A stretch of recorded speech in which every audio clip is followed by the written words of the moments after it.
বাসার ভিতরে কিন্তু অনেক ঠান্ডা, ঠান্ডার কারণে কিন্তু জ্যাকেট পরে থাকতে হয়। আর বাইরে কিন্তু তেমন একটা ঠান্ডা না, বাইরে কিন্তু অনেক গরম। তো এখন আমি বাইরে বের হবো, দেখি বাইরের কি অবস্থা। বাইরে কিন্তু অনেক বাতাস দেখা যাইতেছে, আসলে অনেক বাতাস বাইরে।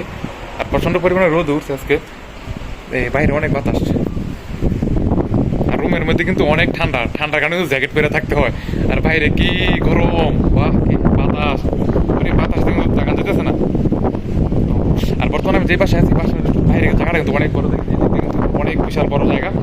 আর এই পাশে কিন্তু অনেক বড় বড় জায়গা। ও দেখেন কি পরিমাণে বাতাস।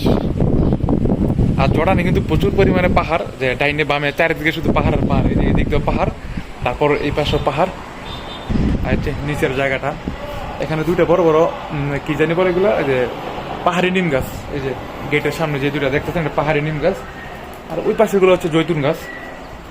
আর নিচে আছে আর অনেক ফল গাছ আছে, এই যে নিচে তিন ফল, তারপর ক্যারাস ফল, অনেক ফল গাছ আছে। ও বাইরে কি পরিমাণে গরম। আর রুমের মধ্যে যতক্ষণ বসে থাকে জ্যাকেট পরে থাকতে হয় ঠান্ডার কারণে।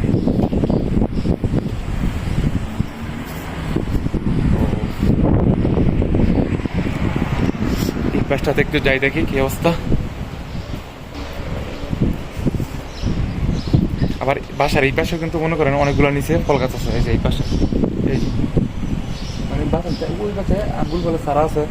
এখানে বিশাল বড় একটি গোলাপ ফুলের চারা আছে, অনেকগুলো গোলাপ ধরে রয়েছে। মানে বাসার চারিদিক দিয়ে মানে বিভিন্ন ফল গাছ আছে আর কি, বিভিন্ন ফল গাছ এবং কি বিভিন্ন ফুল গাছ।